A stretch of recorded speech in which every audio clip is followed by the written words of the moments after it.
I was the textbook definition of a Velcro girlfriend. If I could have spent 24 hours a day physically fused to my boyfriend's side, I would have. I was in the middle of my nightly routine, clinging to his neck and begging for one more goodnight kiss, when a flicker of strange, translucent text drifted across my vision, like a live stream comment section. Is this side character actually brain dead? Can't she see the lead is doing a tactical lean back for real? He doesn't even want to touch her. He only dated her to keep the crazy fans away. She really thinks she is the love of his life. Delusional. Almost there, guys. The real heroine is about to make her entrance. Our little stage 5 clinger is getting the boot any minute now. I stared at the floating words, my heart dropping into the pit of my stomach. My fingers, which had been laced tightly behind Cade's neck, slowly began to lose their grip. In the next second, Cade lifted his head. His eyes were dark, shadowed with a touch of the irritation that comes from being interrupted. His voice was a low, honeyed rasp. Why'd you stop? My heart gave a violent squeeze. My eyes darted around the room, unable to meet Cade's gaze. Under his piercing look, the kind that felt like he was peeling back layers of my skin, I reached down and gripped the silk sheets, whispering, I am just tired. Cade didn't say anything. He just watched me for a long beat, probably trying to figure out if I was glitching. After a moment, he rolled over, his back to me. His voice was flat, impossible to read. Then sleep, staring at the broad, cold expanse of his back. I felt like I'd just swallowed a mouthful of ash. It was bitter and suffocating. I sat up and clicked off the lamp. As I lay back down in the dark, the words from that comment kept looping in my brain. I shifted toward the very edge of the mattress, leaving a vast, empty canyon of space between us. I did my absolute best to stay as far away from Cade as possible. I didn't dare press against him like a heat-seeking missile the way I usually did. Maybe if I stopped being so much, I thought, he'll hate me a little less. In the silence, I heard his steady rhythmic breathing, but my mind was miles away. To be honest, it wasn't like I hadn't noticed. I wasn't that blind. Cade had always been lukewarm. Whenever I tried to get close, I felt that split second of tension in his frame, a subtle rigidity. But I loved him so much, it made me stupid. I wanted to be his shadow, his accessory, his constant. Cade never complained out loud, but looking back, those tiny furrows between his brows, the way his jaw tightened, they were all flashing red lights. He didn't want this. I'd just been playing dumb. I'd lied and told him I was scared to live alone just so I could move into his place. Then, I'd pushed for more, invading his bedroom until I was a permanent fixture, wrapping my limbs around him every night, like an octopus. He hadn't kicked me out, sure, but his first instinct was always to resist. I'd just been so desperate to be with him that I'd filtered out the truth. Now it seemed the comment was right. The air in the room felt heavy. I tossed and turned until the early hours of the morning, finally drifting into a fitful sleep. When I woke up, I realized I was curled into Cade's chest, my right arm locked firmly around his waist. His chest rose and fell in a slow, steady rhythm. After a few seconds of frozen realization, my soul nearly left my body. My body had gone into autopilot during the night, seeking him out like a habit I couldn't break. If he woke up and saw me like this, the annoyance would be written all over his face. Holding my breath, I moved with the agonizing slowness of a glacier, trying to retract my arm. I was inches away from a clean break, almost back to my side of the bed, when a hand clamped firmly around my wrist. I looked up, slamming right into Cade's deep, bottomless eyes. He'd clearly just woken up. His voice was thick with sleep. What are you doing? Panicked, I yanked my hand back and shoved against his chest with both palms, trying to create distance. I stammered out the first excuse I could find.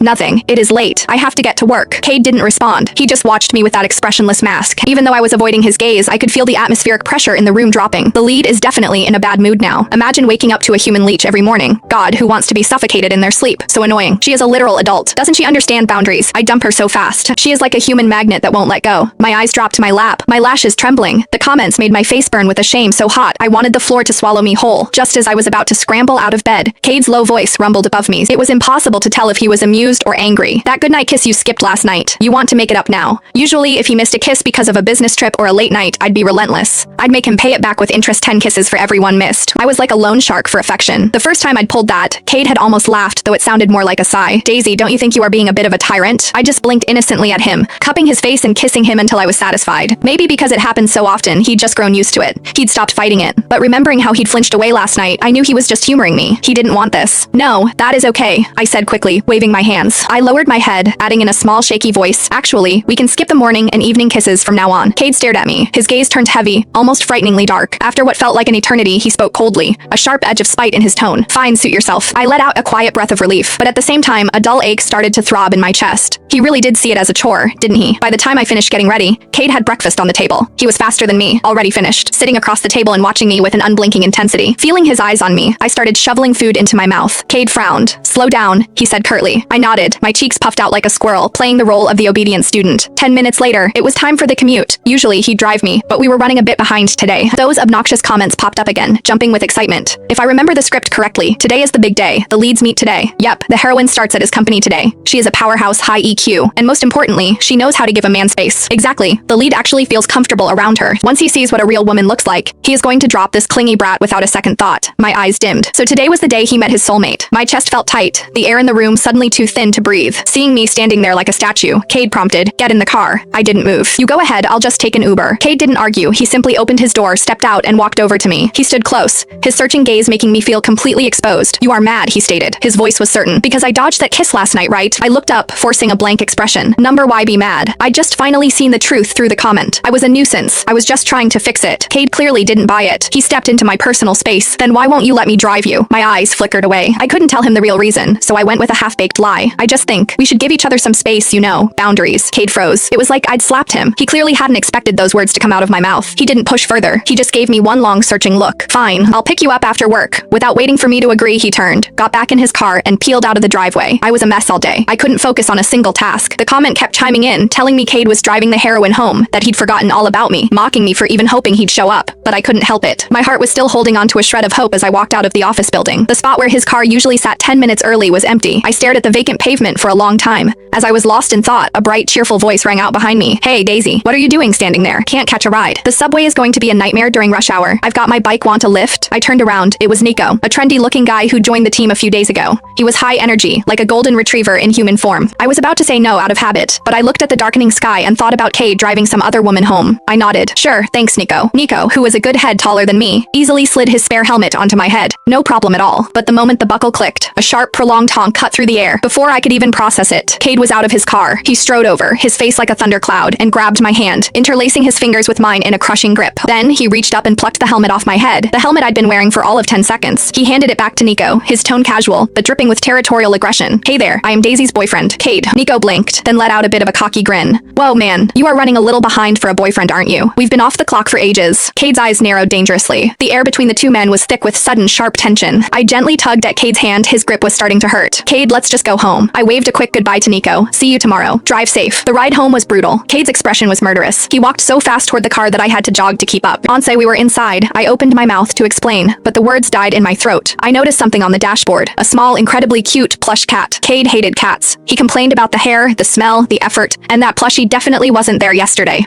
Such a cute little kitten. The heroine definitely put that there. Look at Daisy's face. She knows. Honestly, she should just bow out now. Save herself the embarrassment of being dumped. And she really thinks he was jealous back there. Please. No man wants to look like a cuck in front of his peers. That is ego, not love. I blinked slowly, fighting back the sting in my nose. The comment wasn't lying. He really had driven her home. He even liked her enough to let her put a cat toy, the one thing he claimed to loathe, right in his line of sight. At this rate, the "we need to talk" speech was coming any day now. I sniffled quietly and pressed myself against the passenger door, putting as much distance between us as the car allowed. If we were going to break up, I wanted to leave with some dignity. I didn't want to be the girl begging for scraps. That night, after eating the dinner Cade prepared in total silence, I waited until he was buried in work in his home office. I moved quietly, like a ghost, packing my essentials and moving them into the guest room. I didn't bother him. I didn't pester him to come to bed early. I didn't ask for a hug. I just took a shower and crawled into the guest bed alone. I tucked the covers tightly around myself. My feet were like blocks of ice. I realized then that I might never have anyone to warm them for me again. Just as I was spiraling into self-pity, there was a knock at the door. I nearly jumped out of my skin. I cracked the door open, just a sliver peeking out like a stray. "Cade, did you need something?" He didn't answer. He just stuck his foot in the doorframe to keep me from closing it. His eyes were dark, simmering with something that looked like genuine fury. "Why the hell are you in here?" I avoided his eyes, focusing on the pattern of the hardwood floor. I just felt like sleeping alone.